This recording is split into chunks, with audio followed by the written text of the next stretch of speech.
నమస్కారం. నేటి సమాచారంకి స్వాగతం.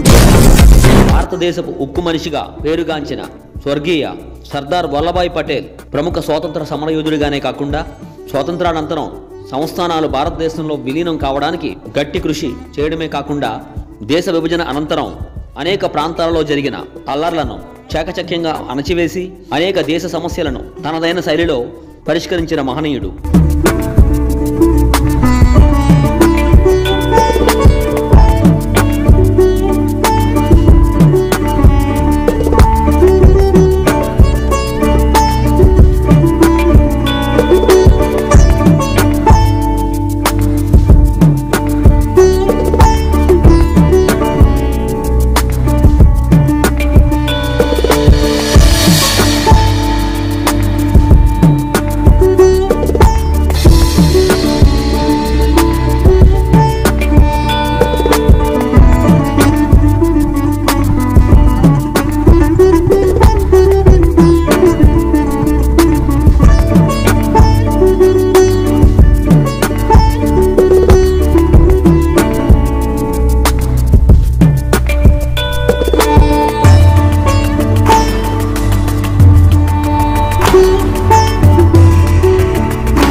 అంతటి మహనీయుని 150వ జయంతి సందర్భంగా విజయనగరం జిల్లా రెల్లిబాటి ఉపకులాల సంక్షేమ సంఘం అధ్యక్షులు సోము మురళీమోహన్ స్థానిక ఎస్పీ ఆఫీసు వద్దనున్న స్వర్గీయ సర్దార్ వల్లభాయ్ పటేల్ విగ్రహానికి పూలమాల వేసి ఘనంగా నివాళులు అర్పించారు.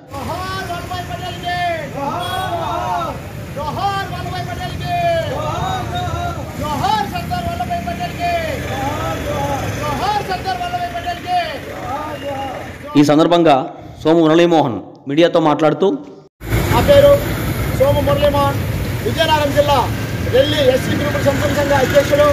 ఈరోజు మన భారతదేశంలోని సర్దార్ వల్లభాయ్ పటేల్ 150వ జయంతి కార్యక్రమం భారతదేశం మొత్తం పండగలాగా శుభదినంలాగా జరుపుకుంటున్నారు. ఆ మహానుభావుడు బ్రిటిష్ వాళ్ళ గుండెల్లోనే నిద్రించి వాళ్ళకి వ్యతిరేకంగా ఎన్నో పోరాటాలు ఉద్యమాలు చేసిన మహనీయుడు సర్దార్ వల్లభాయ్ పటేల్ గారు. అలాంటి మహానుభావుడు భారతదేశానికి మొట్టమొదటిగా ఉప ప్రధాని హోంశాఖ మినిస్ట్రీగా పనిచేశారు.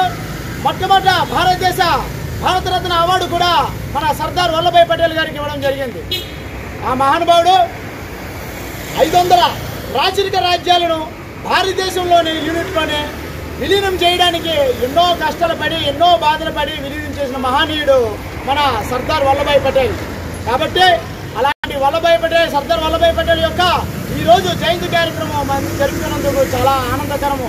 ఎందుకంటే నేటి యువత ఆ యొక్క మన సర్దార్ వల్లభాయ్ పటేల్ యొక్క అడుగుజాడలో నడిచి ఐక్యంతో ఉండి అందరూ కలిసి కట్టి భారతదేశాన్ని మంచి పౌరులను నడిపించాలని కోరుకుంటూ సెలవు తీసుకుంటాం.